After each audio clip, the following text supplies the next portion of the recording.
În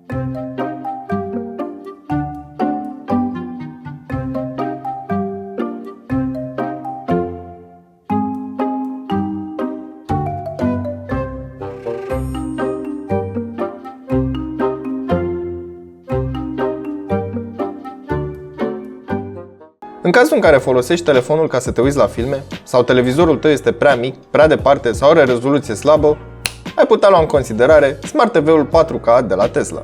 Dar înainte de toate, abonează-te la canalul nostru și activează notificările, iar mai apoi intră pe cel.ro/giveaway pentru a te înscrie în concurs. Salutare tuturor, eu sunt Dragoș de la cel.ro, iar aici lângă mine am un televizor Smart TV de la Tesla. Și nu acea Tesla care face mașini, ci Tesla care face televizoare, aparent. Dar, hai să nu mai stăm degeaba, să ne uităm la televizor. Primul lucru pe care îl vedem este diagonala, este de 55 de inci sau 139 de centimetri și este imens. Este un panou LED, rulează Android TV, are Netflix și YouTube preinstalate, posibilitatea de a-ți băga contul de Google și să downloadezi aplicații de pe Play Store, Chromecast integrat, Voice Remote. Voice Remote este această telecomandă despre care vom vorbi puțin mai târziu. Rezoluție Ultra HD 3840 pe 2160 de pixeli, standard DVB T2 pentru decodare digitală și standard Dolby Audio pentru calitatea sunetului mult mai mare. Din punct de vedere al construcției, rama este făcută din aluminiu, picioarele sunt făcute din aluminiu, panoul din spate de asemenea este și el din aluminiu, însă capacul care acoperă componentele este făcut din plastic. Dar având în vedere că nu o să te uiți niciodată în spate, nu văd de ce ar conta acest lucru. Țin să menționez faptul că dacă îl mișc, nu scârție ca alte televizoare care sunt mai ieftine sau au altfel de construcție. Cam asta ar fi despre prezentarea generală a televizorului. De asemenea, trebuie să menționez faptul că el vine într-o cutie imensă și recomand ca 2 persoane să desfacă această cutie sau, în caz că nu ai ajutor, să ai foarte mare grijă să nu cadă televizorul pe parte, să spargi și așa mai departe. În cutie, deci toate lucrurile cad pe jos astăzi. Este o atracție foarte mare, atracție gravitațională la noi în studio. Bine, oricum, la cât de mare e televizorul ăsta, are propriul lui centru de gravitație. În cutie mai găsești instrucțiunile de montare pentru suport sau în cazul în care ai un wall mount cu standard VESA. Chestii pentru garanție și declarații de conformitate, care nu sunt interesante, o cărticică pentru vizite în service și un manual de utilizare foarte stufos în foarte multe limbi. Este și în română, și în engleză, și în sârbă, și în franceză, și nu contează. Bănuiesc că te interesează să fie în română sau în engleză. De asemenea, mai avem telecomanda televizorului și acea telecomandă pentru Voice Remote. Dar mai întâi trebuie să pornim televizorul, să-l setăm și așa mai departe. Era să uit. Acesta este un cablu pentru semnal audio și semnal video. În cazul în care ai un decodor mai vechi sau un DVD player mai vechi care folosește această conexiune RCA către jack. Hai să pornim televizorul, să-l setăm. Am și un telefon cu Android lângă mine, deoarece poți să le conectezi și să le interconectezi. Dar vom vedea împreună ce se întâmplă. De ce m-am uitat în jos după cablu? Dar vom vedea împreună cum se setează acest televizor. Înainte de a da folia aceasta jos de pe ecran, trebuie să menționez că este un televizor ce are clasă energetică A și consumă 105W. Hai să-l băgăm și în priză. Ok. Și să-l pornim. Văd că se aprinde LED-ul. Pare Tesla. Având în vedere că ăsta este primul boot al acestui televizor. Nu pot să cred că spun că televizorul bootează. Am ajuns în era în care televizoarele bootează și nu pornesc. Dar îmi place că are această animație de la Google Stock pe Android. O experiență Android Stock. Wow! Am observat un singur lucru. Difuzoarele acelea de 10W se aud foarte, foarte tare. Ok, hai să-l setăm. Îl dăm pe English. Do you have an Android phone or tablet? Da, am. Use an Android device to set up TV with a few simple clicks. Hai să vedem. Ok. Trebuie să menționez faptul că această telecomandă funcționează doar în momentul în care este îndreptată către senzor. Dacă o îndrept în altă parte, nu are niciun efect.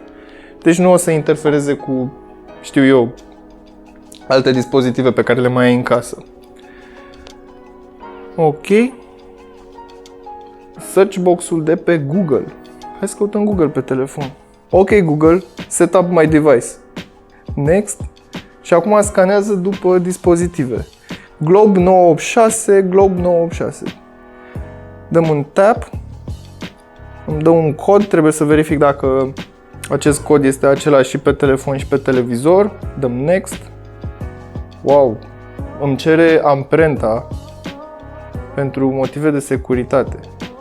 Ok, pot să-mi linkuiesc contul meu de Google. Acum stă și sincronizează absolut toate informațiile din telefonul meu în memoria televizorului. De asemenea, trebuie să menționez și faptul că are 16 GB memorie internă. Ok, am primit o notificare de la Google că m-am logat pe un alt device. Use your Android phone or tablet as a remote for your Android TV. Altceva?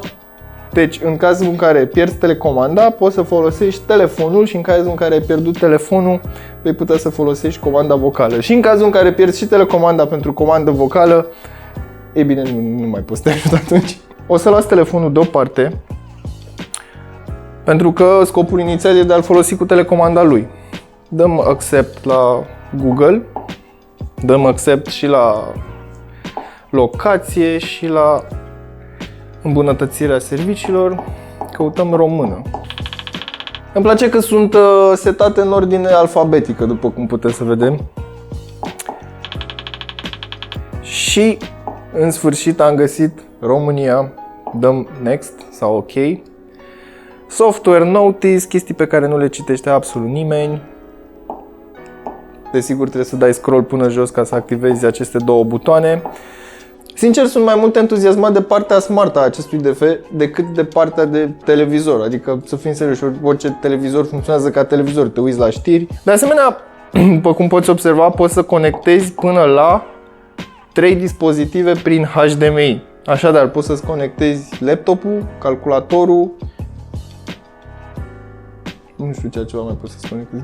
Toate chestiile de pe HDMI poți să ți le conectezi prin HDMI. Și s-a închis. De ce s-a închis? Nu s-a închis. Meniu.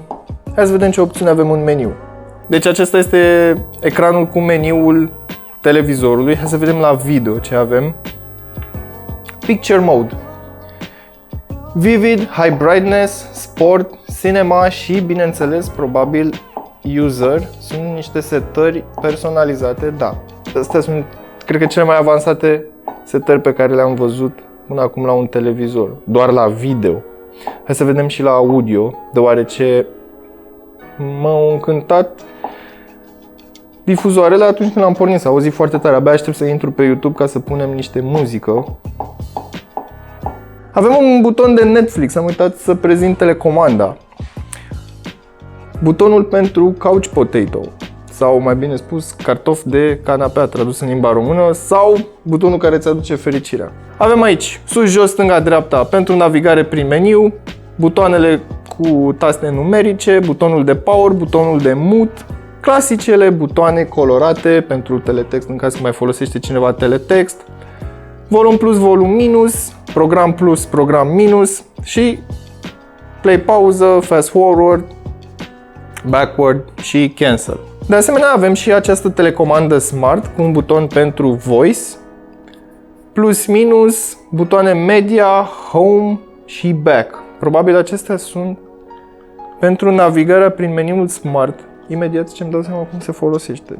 Bun, în regulă. Am găsit și setările smart ale acestui TV.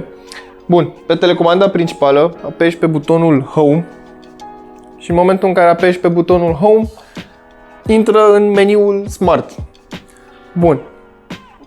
În meniul Smart, aici am videoclipuri recomandate de pe YouTube.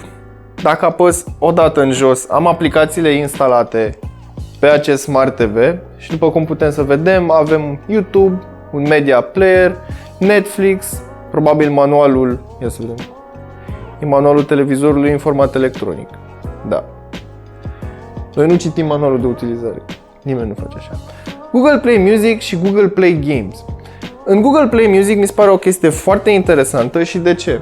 Ei bine, dacă ai subscripție la Google Play Music, cu ajutorul acestui TV poți să dai play și să asculti absolut toată librăria ta muzicală online, o poți asculta pe acest televizor și te poți bucura de sunetul foarte puternic și destul de clar. Dar vom reveni asupra acestui subiect puțin mai târziu. Încă un click în jos pe telecomandă și avem input, bineînțeles channel aici, dacă ai decodor sau bineînțeles cablul coaxial băgat, dar noi nu avem, așa că nu funcționează, HDMI 1, HDMI 2 și HDMI 3 sau compozit, acest cablu de care vorbeam mai devreme. Aici este meniul rapid pentru conectare la Wi-Fi, iar aici sunt setările smart, sau mai bine spus, ale sistemului de operare. Dacă apăsăm OK, cumva este familiar cu Android. De ce? Pentru că are aceleași iconițe. Avem network, bineînțeles, putem să selectăm network. Și avem setări pentru rețea. Noi suntem conectați la rețeaua noastră. Asta mi se pare o funcție foarte interesantă. În ideea în care dacă am un aparat conectat prin HDMI, în momentul în care am oprit televizorul, se oprește și acel dispozitiv.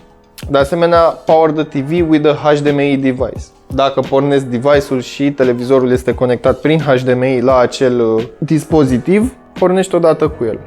Apps Permission, acest meniu se aseamănă foarte mult cu meniul de pe Android de pe telefon. Și de ce spun asta?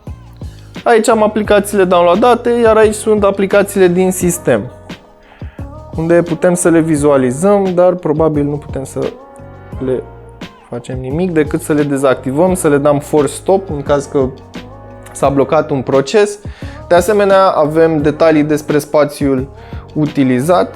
Setările acestui televizor sunt foarte asemănătoare cu setările unui dispozitiv cu Android, mai puțin meniul Home, pentru că este diferit, făcut să se afișeze pe un ecran mai mare și nu pe un telefon.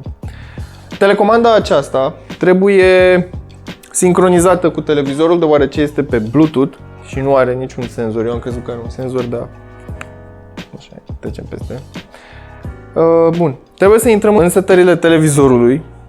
Dăm pe Settings. Mergem la submeniul cu Bluetooth, cu iconița Bluetooth, Remote and Accessories, Add Accessory. Apăsăm pe OK. Și acum trebuie să apăsăm Home și stânga. A fost găsită telecomanda. Sunt în pairing mode, da OK. OK, telecomanda aceasta a fost altceva în sfârșit. Doamne, nici nu vreți să știți cât de bine este cu această telecomandă. Merge mult mai rapid decât telecomanda cu infraroșu și răspunsul este aproape instant. Revin asupra meniului principal al meniului Smart sau mai precis home screen-ul al acestui Android TV. Haideți să ne uităm și cum arată imaginea și am pregătit un clip 4K, am să-l dau mai încet pentru că l-am testat mai devreme. Așadar, dacă vreți să te uiți de pe YouTube la videouri 4K, ar trebui să ai o conexiune foarte stabilă la internet. De asemenea, imaginea este foarte clară, contrastul este foarte bun și culorile îmi plac că sunt vii, contrastante. De asemenea, și calitatea audio este foarte bună. Nu știu cât de mult pot să vă arăt pe video, așadar va trebui să mă credeți pe cuvânt. Deși este un televizor și în ultima vreme televizoarele nu au o calitate audio extraordinară, acesta, cum am spus și mai devreme, are două difuzoare de 10W. Basul nu este extraordinar de puternic, însă există și se distinge foarte bine de restul sunetelor. În altele nu gâjie, nici când îl dau chiar mai tare și am să fac asta acum. Se aude un foarte, foarte mic pognet, dar acesta poate să fie dat și de calitatea audio a fișierului. Practic ăsta este stream de pe YouTube, nu este cea mai bună calitate din lume. De asemenea, mai am un tips and tricks sau nu neapărat sfat, ceea ce am descoperit. După cum am menționat mai devreme, există și Google Play Store. Așadar, poți să descarci aproape orice aplicație care este compatibilă cu Android TV. Eu am descărcat Spotify, AIDA, Kodi. De asemenea, acesta este media playerul stock, practic cel foarte simplist. Însă, dacă vrei o experiență mai bună sau vrei să, nu știu, ai foarte multe fișiere conectate printr-un hard extern sau pe un stick sau știu eu ce bibliotecă muzicală ai tu, îți recomand să instalezi VLC. Și de ce anume VLC? Ei bine, pe lângă faptul că se mișcă mult mai bine decât playerul lui standard, ai toată librăria ta de videouri, audio, browsing, de asemenea poți să le încarci de pe spațiul de stocare intern sau dacă vei conecta un stick, îți va recunoaște și stick-ul. Poți să ai un server acasă sau poți să faci stream de pe un alt device către un alt device sau poți să pui o adresă cu un live stream și așa mai departe. Practic e mult mai versatil acest program pentru astfel de conținut media. De asemenea, mai e o aplicație foarte interesantă care mi se pare că pune în valoare acest Smart TV mai mult decât ceea ce oferă el stock. Este aplicația Kodi, fostul XBMC. Dacă ați mai folosit, știți despre ce vorbesc. Dacă nu, vă invit să o descărcați și de pe Play Store. Mergeți și pe calculator. Tot așa, este o aplicație care îmbină TV, radio, are tot felul de add-on-uri, poți să vezi poze, poți să vezi videouri. Practic este o bibliotecă imensă de conținut media. Google Play de asemenea se conectează cu jocurile pe care le-am downloadat, însă țin să menționez că îți trebuie un gamepad, deoarece această telecomandă micuță nu are mapping-ul făcut pentru butoane. Unele jocuri sunt făcute special pentru touchscreen, iar în momentul în care conectezi o tastatură sau un alt fel de controller, nu funcționează. Bun, eu am fost curios să văd ce componente sunt în acest televizor, și anume procesorul, și am descărcat AIDA 64 și System. Device Type TV, deci vede că este TV. Procesor, un MediaTek MT5891, quad-core pe 64 de biți. De asemenea, placa grafică este un Mali T860 cu două nuclee. De asemenea, am descărcat și un file manager, unul la întâmplare pe care l-am găsit. Ce voiam să testez este posibilitatea de a avea un management de fișiere. Să spunem că ai downloadat niște videoclipuri sau vrei să dai play la anumite fișiere pe care le ai pe un spațiu de stocare extern. E bine, există posibilitatea să instalezi un file manager și să vezi ce ai pe un stick sau pe un HDD și așa mai departe. Am încercat să descarc un browser, am găsit Puffin Browser. Există posibilitatea să instalezi un browser pe Smart TV și să cauți ce vrei tu pe Google, ceea ce mi se pare foarte interesant. În concluzie, acest televizor are câte puțin din toate și acest lucru îl face să fie cât se poate de versatil și cât se poate de flexibil. Ei bine, am o imagine 4K, sunet audio extraordinar de bun, integrare Chromecast și, de asemenea, o grămadă de porturi HDMI. Practic, pot să-mi conectez laptopul, pot să-mi conectez unitatea și așa mai departe. De asemenea, are Android TV și prin faptul că are Android TV îmi dă o posibilitate mult mai mare de a descărca aplicații și de a vedea conținut de pe Netflix, de pe Spotify sau orice alte opțiuni de streaming, inclusiv YouTube și așa mai departe. Ce îmi place foarte mult la acest televizor este faptul că pot să conectez o tastatură prin USB dacă ai un cablu extraordinar de lung, dar ar fi de preferat prin Bluetooth sau prin wireless. E bine, e ca și cum ai avea un smartphone cu un ecran de 55 de inch pe care îl poți controla cu un mouse sau o tastatură de pe canapea. Acestea fiind spuse, eu am fost Dragoș și el a fost televizorul Tesla de 55 de inch Smart TV. Până data viitoare, nu uita să verifici descrierea, unde găsești link și către acest televizor, dar și alte informații utile și prețuri actualizate.